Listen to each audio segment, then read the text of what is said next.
There is a kind of half-assed liberal idea that while colonialism wasn't great, at least Britain gave India the trains. And maybe that's something they should be thankful for. After all, trains are pretty useful, especially in the 7th largest country on Earth.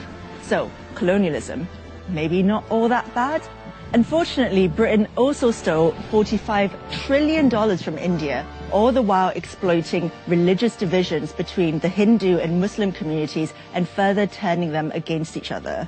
And those beloved railways, they became the sites of mass slaughter while Britain sat back and watched. Empires of Dirt, a show about Europeans getting rich at the expense of everyone else.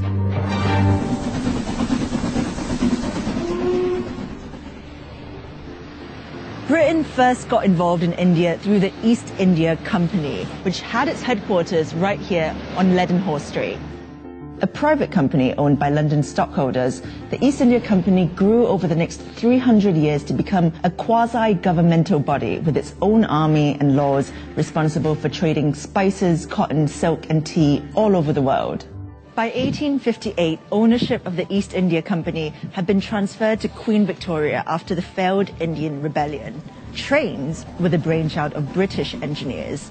The East India Company would use railways to transport exploited resources like cotton and coal more efficiently around India. And it worked. Between 1853 and 1924, a railway network was created to help Britain extract from India relentlessly. And it's not like we gave India the railways either, by the way. We made India pay for them, and we ripped them off in the process. Despite Indian mechanics having their own efficient, cheap designs, Britain made India buy trains from them. Between 1854 and 1947, over 14,000 locomotives were imported from the UK to India. Initially, Indians weren't even allowed to work on the trains. They were staffed entirely by white people, from the board directors to the ticket collectors. The railways made little profit, but British shareholders who invested in its construction made vast returns, guaranteed at the expense of Indian taxpayers who had to pay for it. India's railways were basically like someone burgling your house, building a ramp to wheel all your stuff out, sending you a bill for that ramp, and expecting a round of applause at the end of it. Now that the railways were built, Britain could get down to the task at hand, squeezing India for every last ounce of profit. They were really good at it. In the 1600s, when the East India Company was established, Britain accounted for less than 2% of the world's GDP, while India accounted for almost a quarter of it. By the 18th century, Britain had become one of the most powerful empires in the world, while the prosperity of the Mughal Empire was fading fast. Britain relentlessly squeezed India for every last bit of resource for its own uses. In 1943, up to 4 million Bengalis starved to death, partly because their food was diverted towards British soldiers during World War II. Winston Churchill said the famine was their own fault for breeding like rabbits. After it was no longer profitable to remain in India, and after receiving huge pressure from the Indian independence movement, the British finally left in 1947.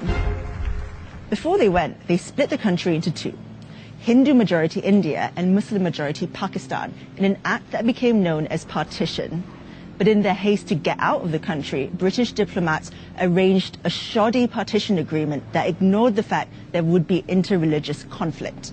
Cyril Radcliffe, the British lawyer assigned to draw the borders of Pakistan and India, was given 40 days to do it. After partition, millions of Muslims trekked to Pakistan and what is now known as Bangladesh, while Indians and Sikhs headed the other way. Violence between Pakistan and India ensued. Within a year of the British leaving, 15 million people were displaced and between 1 and 2 million people were dead. Trains became the sites for mass murder during the migration. Trains filled with refugees crossing the border on each side were stopped, and everyone on board was murdered. Women were captured and raped. Carriages were set on fire with petrol, with people still inside.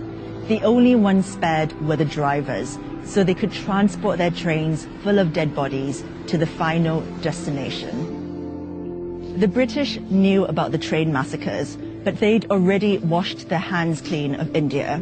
Prime Minister Clement Attlee, writing to Lord Mountbatten, the last Viceroy of India in 1947, said, "Keep India united if you can. If not, save something from the wreck. In any case, get Britain out." Despite all this, the 4 million starved to death, the careless partition, the $45 trillion they stole from the Indian people, many don't think that the British did anything wrong in India. A YouGov poll in 2014 found that 59% of respondents thought the British Empire was something to be proud of, and only 19% were ashamed of its misdeeds. Trains, cricket, empire. What could possibly be wrong with that?